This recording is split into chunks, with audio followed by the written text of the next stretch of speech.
Hey guys, and welcome to Murder and Mysteries with Megan.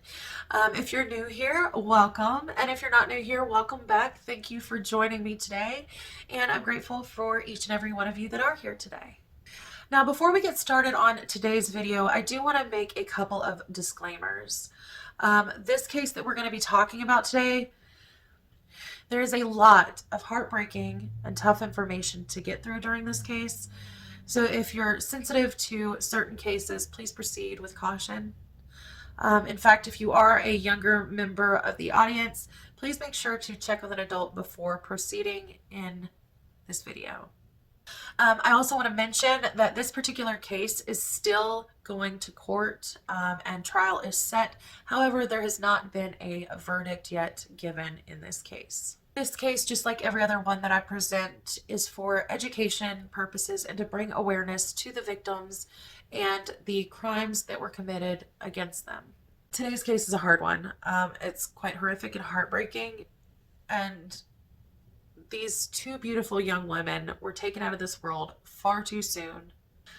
Let's go ahead and talk a little bit about Amina and Sarah Said. Amina and Sarah Said were 18 and 17 years of age when their lives were taken.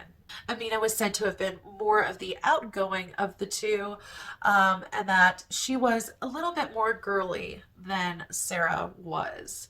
Now, Sarah was a little bit more shy and reserved and was very concentrated on her academic career. In fact, both of the girls were very into their schooling and were quite popular at school.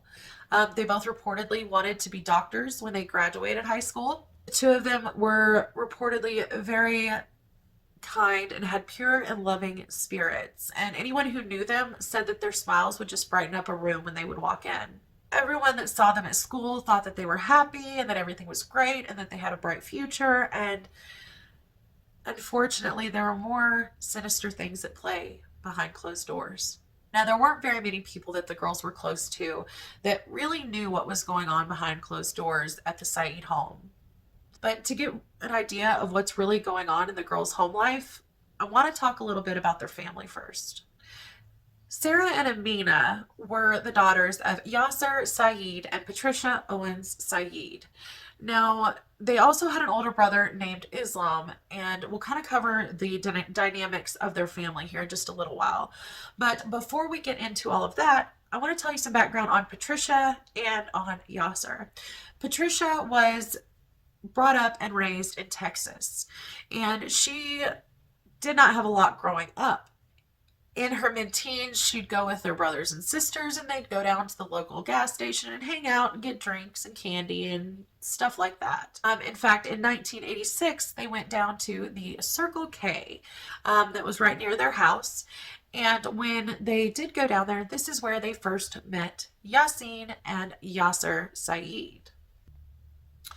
Now, originally, Patricia had been dating Yasin, who was the younger of the two. However, Patricia and Yasin's relationship did not last, and they ended up breaking up. Now, what's kind of strange about this is that after Yasin and Patricia broke up, Patricia and her grandmother were actually out to dinner one night at the local Denny's. And while they were there, Yaser entered into the restaurant and waved hello, said, "Hey, how you doing? How's it going?" Of course, because he knew Patricia from his brother Yasin dating her. Now, at this time, Yaser was 30 years old. And remember, Patricia's only 15. So there was quite a large age difference between the two, especially considering one was a full-blown adult and one was a teenager. But despite the age difference, Patricia and Yaser started talking more. Yaser started getting to know Patricia's family, and the two of them started to date. Now, shortly after them dating, and I mean very shortly after them dating, within 2 weeks, Yaser was trying to marry Patricia. Yaser was telling Patricia's family that he had a lot of money, he was very affluent, his family was, that he owned real estate over in Egypt that was worth a lot of money, and that if Patricia actually did follow through and marry him, that she would never have to work a day in her life.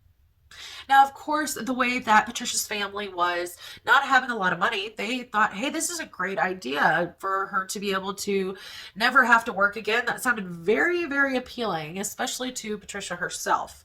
Now, according to the family, Patricia's father wasn't so keen on this idea of her marrying Yaser. And it wasn't just the age thing, there was more to it than that. According to interviews, Patricia's father did not really want her marrying Yaser. There was, a lot of different factors that played in here. He was double her age. They had different religions. Patricia had grown up Southern Baptist, and Yaser, coming from Egypt, had also been raised Muslim. Now, during this time, Yaser's brothers and he were actually all over in the United States with visas when Patricia and her family met them. So, even though there were a lot of differences between Patricia and Yaser, the fact that they didn't know each other very well, and everything else that played a part in that, Patricia's mother actually convinced her father to allow them to get married, and the wedding went forward after just being together for 2 weeks. Now, of course, all of this is moving very quickly, but so does the rest of their relationship, it seems. So the two of them get married after 2 weeks of knowing each other, and within just a few years, the two of them had 3 children together. Islam was born in 1988, Amina was born in 1989, and Sarah followed shortly after in 1990. Now, according to interviews with Patricia, she states that when she was pregnant with Islam, this is when all of the abuse started. She states that the first time that the abuse ever allegedly happened was her and Yaser were talking and goofing off and chatting and stuff like that, and she touched the back of his neck, and then he freaked out. He grabbed her by the throat, and that's when all the abuse started. She states in this interview that from this point on, the abuse just continued to get worse and worse, and that at points in time, it would happen each and every single day. On top of physically abusing Patricia, she states that Yaser also told her that he should never have married an American and that Americans were no good. He states that he had to raise her because she was only a child when they got married. Remember, she was only 15. He tried telling her that her parents didn't love her, her family didn't love her, they didn't want her, and that's why he had her and had to raise her into an adulthood. Now, of course, as years progress, the children are growing older, they're seeing all of this abuse happen, and the way that they're being raised is also totally different from one another. You have, on one hand, you've got Islam, who is the boy, the only boy, and he's being treated as such. He gets special gifts, he gets to go out and do whatever he wants. He pretty much has the freedom that he wants with his life. Sarah and Amina, on the other hand, totally opposite. Now, despite the differences of, freedom and responsibility, among other displays there between Islam and Sarah and Amina, there were more sinister things, unfortunately, at play behind closed doors that not a lot of people knew about. In 1998, the Hill County Sheriff's Department in Texas received a report from Amina, Sarah, and even Patricia was there. The girls had stated that their father had sexually abused them during this time period. They were only 8 and 9 years old. Sorry, that gets to me a little bit. In one particular statement from Amina, she even stated that her father at one point in time had entered her at least once, physically. Now, like I said, their mother was there during this allegation, and she even signed the affidavit stating that what her daughters had said was true. After they filed this report, of course, Patricia took the girls and left Yaser. This would be one of the many times that she actually reportedly left him during the years that they were together. However, this time, while she had left, Yaser and his brothers started stalking and following her family and harassing them, asking where Patricia and the girls were and telling them to come back home and this, that, and the other thing, right? So, of course, Patricia states in an interview that she was fearful for her family and that she didn't know what to do. She knew that the Said family and the brothers were dangerous. As a result, in January of 1999, Patricia and the girls went down and asked that the courts drop the charges against Yaser. The courts obliged, and they didn't pursue charges either. The girls' reasoning for these charges supposedly being dropped is because they just wanted to go live with their grandma. That was all. Sounds a little weird. However, even though the case was dropped against their father and their mother and father got back together and they moved back home, this didn't stop the girls from growing into beautiful, intelligent women, or young women, I should say, with bright futures ahead of them. Another thing it didn't stop was the manipulation, the lying, the control, the stalking, and the absolutely disgusting behavior from continuing. Of course, as the girls grew and became high schoolers, their interest in boys also grew. Well, of course, that's a normal process in life. As you get older, you get interested in having a relationship with someone and having a significant other. That's normal, but not for the girls. See, Yaser was determined that Sarah and Amina were not allowed to date American boys, ever. That just was not an option for them. That he wanted them to date and marry Muslim men, and that was all. In fact, on their summer vacations, when they would go over to Egypt and visit family, their father would also meet with men and try to arrange marriages. One of the potential husbands for Amina was said to have been around 50 years of age, while Amina was only 15 during one of their many trips over there. Another thing that was going on was that Yaser made sure that if the girls went anywhere, whether it was to school, whether it was to a school event, whether it was to extracurricular stuff, whether it was to work, it did not matter where they went. He wanted eyes on them at all times. So either he would go, he would videotape them in secret, or he would send Islam to go and report back to him everything that happened. Now, of course, like I said, he would even spy on the girls and record them on videotape, sometimes without them even knowing that he was there. In one particular home video, you can see that Yaser is sitting outside of what appears to be Sarah's job. During this video that he takes, Sarah is checking out customers and smiling and speaking with them. That's all part of the job, right? Apparently not to Yaser. In this video, he states that Sarah's going to be in trouble when she gets home because she smiled and is talking to someone at work. Of course, Sarah did not know they were out there, but Amina was also in the car and sticks up for her sister.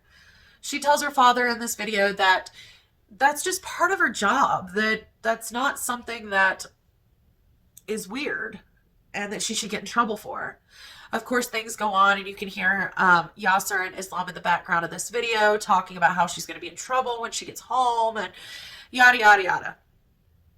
At the end of the video, you can hear Amina say to her father that she was tired, that she just wanted to go home, and that they could spy on Sarah another day. She smiled to the customers. Bubba, she has to. Part of her job. She's in trouble. Now, all of these videos are incredibly unnerving to see, and it just displays the pattern of abuse, control, and manipulation that went on in these girls' lives, and that they absolutely had to endure despite their tries to get out of this situation previously. But I have to say, the videos that bother me the absolute most are the ones that, when Yaser's recording the girls, there's something in his voice that makes you think that there is something more that he is thinking about when he says these things. Nice legs. These are bigger. Very nice. I put my eye on you. I'm gonna get sick now. Now, going back to the relationship side of things, despite warnings and repercussions from Yaser, the two girls were still secretly in relationships with two boys of their own choosing. Now, these were American boys, not Muslim. So they, of course, tried to keep this as secretive as possible because, of course, Yaser didn't want them to date anyone that was American and that was not Muslim. The boy that Sarah was dating at the time, his name was Eric. And the boy that Amina was dating, his name, Joseph Moreno. Now, Joseph and Amina actually dated for approximately 4 years. So this wasn't just some little fling or some little boyfriend. In fact, they were stated to have been potentially getting married. They had planned all of this so when Amina was older, they could get married. That's how serious this relationship was. They were kind of like the modern day Romeo and Juliet, forbidden love, forbidden to be together, but still trying to find a way around it, meeting in secret. Of course, the girls had always been open and clear with their father that they did not want an arranged marriage. They didn't want to go marry some strange man from Egypt just because he was Muslim. In one of Ruth's emails with Amina, Amina stated this: "He's gonna take me over there and let some guy choose me like I'm a freaking object. I'd give anything to just get to pick my own husband. I don't want to marry a stranger. I can't do it. I'm an American. I'm not like them." Ruth, Amina, and Joseph all had a very close relationship. In fact, Ruth ended up becoming almost like a mother to Amina, and they were always communicating with one another. As Amina and Joseph's relationship grows, so do Amina and Ruth's relationship, and she started to confide in Joseph and Ruth about what was truly going on behind closed doors in her home. Of course, during the relationship, like I mentioned before, they would email back and forth, they would write love letters, they would meet in secret, all of these things. However, the letters are what ultimately brought Amina and Joseph's relationship to light to Yaser Said. Amina was reportedly writing a letter to Joseph that she had not given to him yet.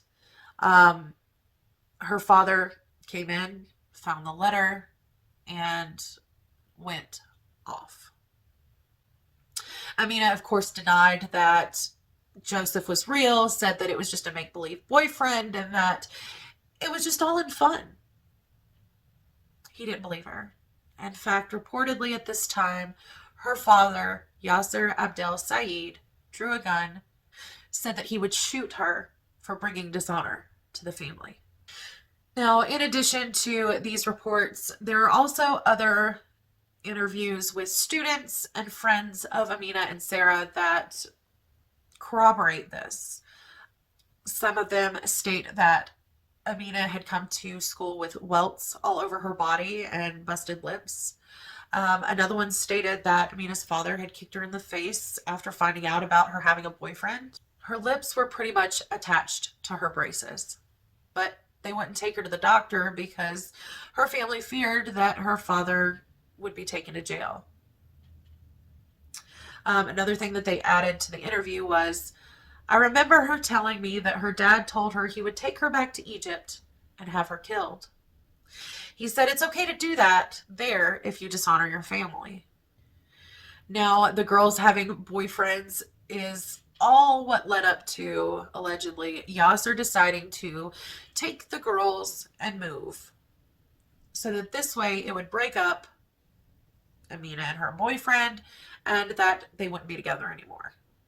After they'd been there, no one really knew from their old school what had happened to the girls. They just kind of up and disappeared because the girls didn't know that this was a plan. It was kind of an overnight pack your bags, we're getting the heck out of here type deal. There weren't arrangements made. So during this time while they were gone, Amina reached out to Ruth Trotter, Joseph's mother. She reached out to her by email, and this is, of course, when their relationship grew even closer, and they had more of that mother-daughter type of a relationship. Amina had reached out in these emails just to let Ruth know that she is okay, that her father had moved them, and to please tell Joseph that she loved him and that she missed him. After Yaser found out about the girls having American boyfriends, moving their family, and allegedly threatening to kill them, the two girls, Sarah and Amina, started making plans to leave. While Yaser was out of the house on Christmas of 2007, the girls convinced their mother to finally leave and come run away with them. Their mom agreed. They all packed a bag and got in the car and left. According to interviews later, it was revealed that both of the girls removed their SIM cards from the phones so that they couldn't be tracked. Right before they actually ran away, Sarah sent a message to a friend of hers that said, "Me, Mina, and my mom are running away. My dad found out about Mina and is going to kill us." Of course, her friend then responded asking what was going on and if he had threatened them or what. He was trying to find out what was really going on behind the scenes and kind of get the full story. She ended up telling her friend and responding in text stating, "Before he told me that he was going to put a bullet through her head. Today he told me to get used to my sister because she's not going to be with us long." Of course, during her text to friends, they didn't tell anyone where they were actually going in fear that their father would find out. But we now know that the girls, their mother, Eddie, Sarah's boyfriend Eric, all fled. First, they went to Kansas initially to see Patricia's Aunt Jill. While they were there, Jill states that Patricia told her, "Jill, there's no way I can go back to him because if I do, he will definitely kill the girls." She also allegedly told her younger sister Connie the same exact thing, and that the reasoning was because he had found out about the girls' American boyfriends. Now, after their visit with Jill and talking to her sister Connie, they then decided to drive to Tulsa and grab a hotel. The following day, December 28th, they then signed a lease under an assumed name so that way Yaser couldn't track where they were living. Now, during this time that they were gone, Yaser and Islam would go and file a missing persons report on Patricia, Sarah, and Amina. Now, in response to this, law enforcement checked in with Patricia, and Patricia told law enforcement that Yaser had been violent in the past and that she was afraid that Yaser would kill the girls or severely hurt their daughter, and that's why she decided to leave him. And like I mentioned before, of course, the girls had taken their SIM cards out so that Yaser couldn't track them. However, it appeared from phone records that Patricia had not, and that she was still in contact with everyone. On December 26th, she actually, which is the day after they left, she was already talking to all three, Islam, Yaser, and Yasin. All three of them. That doesn't sound to me much like you're in hiding. The girls' escape was short-lived. On December 29th, their friend Eddie had to go back home due to his job that he had. He had a couple different things that he had to do before he could quit. After this, we get a few different versions as to why the girls returned. Between December 30th and 31st, according to Patricia, the girls and her both all decided together that they were going to return home back to their father. Now, according to Connie, she states that Patricia and Sarah knew about returning back home, but Amina didn't know. Now, according to other people, neither of the girls knew. Patricia was the only one who knew that she was going to go back to Yaser, and that the girls had no idea. Now, during this time, supposedly the girls had actually thought they were coming back to Texas to visit their grandmother's grave and put flowers on her grave, visit for New Year's, and then that they would return back to their apartment away from their father and Islam, still keeping their safety. However,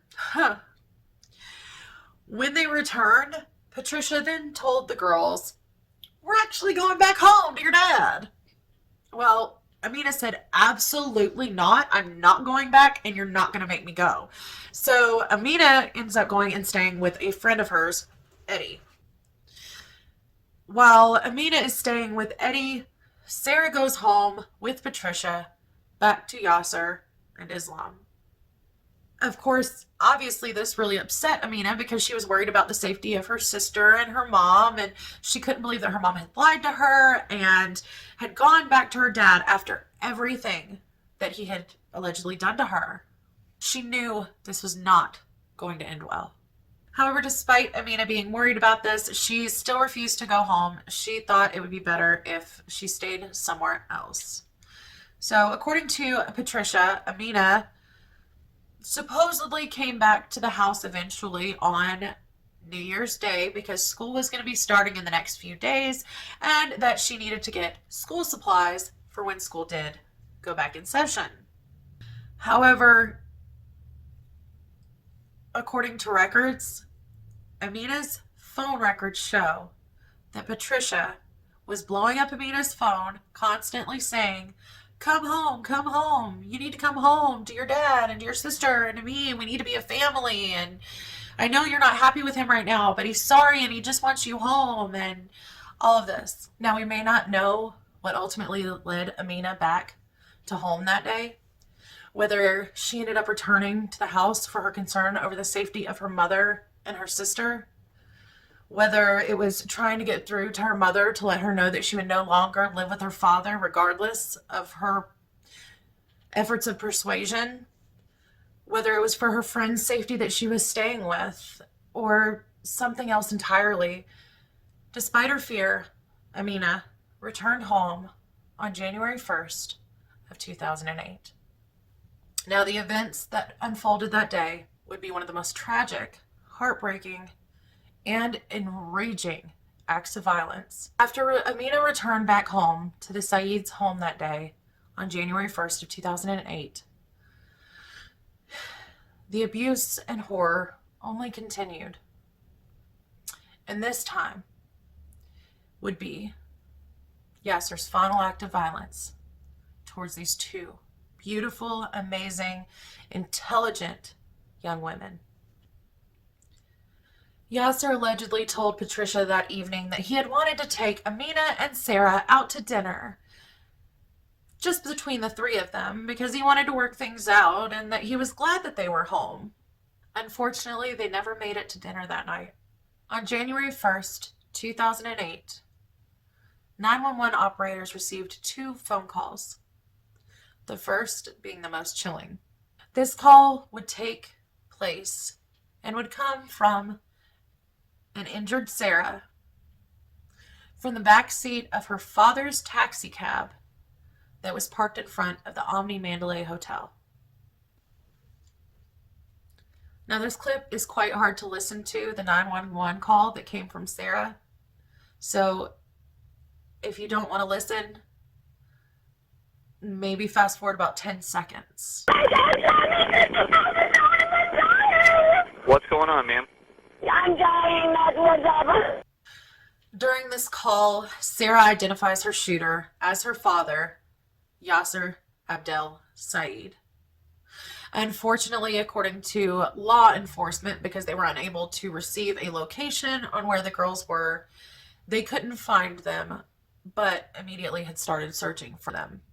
Shortly after, around 8:30 p.m., another call was received from another cab driver near the stand who had stopped to see what was going on because he saw a car there, saw it looked like somebody was sitting in the car but wasn't sure. He walks over to the vehicle and sees a slumped over Amina in the front seat with blood coming out of her ears. It appeared that she was no longer alive, according to his 911 phone call. When police officers actually arrived to the scene where Sarah and Amina's bodies were found, they found 11 different bullets had been shot. So Amina, who was sitting in the front seat of the cab, had been shot twice, and Sarah was shot 9 times in the back seat of the cab. No one was around in the cab. It was just Sarah and Amina. Yaser was nowhere to be found. Immediately, the police officers start scanning the area and combing the area for any kind of witnesses, suspects, or anything, and they could not find Yaser. Yaser disappeared. As time went on, family members of the girls would be out searching for answers, passing out flyers, showing Yaser's picture to everyone, seeing if they had seen him, so that justice could be brought for the deaths of Amina and Sarah. However, Patricia allegedly didn't want Yaser's picture or information out there, and so she got angry with her family members, went to the Irving Police Department, and tried to get them to stop looking for Yaser. Now, there are also reports that state that Patricia spoke with Yaser at 9:06 p.m. on the same night that he allegedly murdered their daughters. Just 36 minutes approximately after the second 911 phone call had come through. Kind of weird. Now, of course, during this time, Patricia allegedly states that she has no idea where Yaser could be hiding, doesn't know if he's with family, if he's in Texas, if he's fled to Egypt, or where he is. No one knows. But by 2014, 6 years later, there still had not been any word or any kind of leads that had brought Yaser Said to justice. Not only had there not been answers given by 2014, they still had not been able to find Yaser Abdel Said by this time either. It wasn't until the documentary called The Price of Honor that this particular case actually started gaining traction and was given more attention by the media, and word was spread about the horrific murder of these two beautiful young women and what had happened. A lot of people believe that it was an honor killing and that he had killed his daughters in order to bring honor back to his family after they had dated American boys. This particular film actually came out mid-year, and by 2014, December 4th, 2014, as a matter of fact, less than 3 months after the documentary debuted, Yaser Abdel Said was placed on the FBI's most wanted list, where ultimately there was a potential $100,000 reward. Now, 2017, still he had not been caught. August of 2017, there was a promising lead that came in from a maintenance worker who had actually been called to Islam's residence to fix something at the house. The maintenance worker noticed a man in Islam's apartment that looked suspiciously like Yaser Abdel Said. Finally, 13 years later, on August 26th of just this past year of 2020, Yaser Abdel Said was arrested. He was found hiding not far from the original murders in Texas, and it was found out during surveillance prior to his arrest that both Islam and Yasin had been assisting in helping Yaser hide for all of these years. Due to their involvement, both Islam Said and Yasin Said were arrested in Euless, Texas. Yasin and Islam were ultimately charged with helping Yaser evade prosecution and capture, aiding and abetting him during this time on the run. Yaser Abdel Said was charged with 2 counts of capital murder for the death of the girls, as well as unlawful flight to avoid prosecution. Currently, Yaser Abdel Said is in federal custody and is awaiting his day in court and could potentially even receive the death penalty in Texas. Okay, guys, so that concludes this case and all of the information that I have for you right now. Of course, as this goes to trial and more things are brought to light, I will make sure to keep track of all of that and update you guys as soon as I'm able to on the trial and the sentencing and everything that ensues there. Before I go, I have a few things I want to say about this case. There's a lot of speculation, whether this is an honor killing for the family because the girls were dating American boys, whether it was a father pissed off because he didn't have that control that he had had for so many years, and that the girls, despite what he thought, still wanted to marry for love and were growing into independent young women who can make their own decisions. I guess my biggest question here is, as a mother myself, being in an abusive relationship before myself and getting the freaking hell out of it for my children, why didn't she? Why did Patricia not stand up as a mother for her 2 daughters and say, You know what, Yaser? I'm done. I will not let you treat our daughters the way that you treated me for so many years. From the time that I was 15 years old, taking me in and raising me, so to speak. I will not ever let you do that to the girls. Why didn't you do that? I get there's a lot of fear behind abusive relationships. I get it. But your kid's got to be number one. That is your job as a mother, is to protect and fight for your children. But instead, when they finally got free, you convinced them to come home so y'all could be a family again. There are a lot of questions. I personally think that there were more people involved in this murder than just Yaser. We already know that Islam and Yasin supported Yaser, or they wouldn't have hid him for 12 to 13 years until he was caught.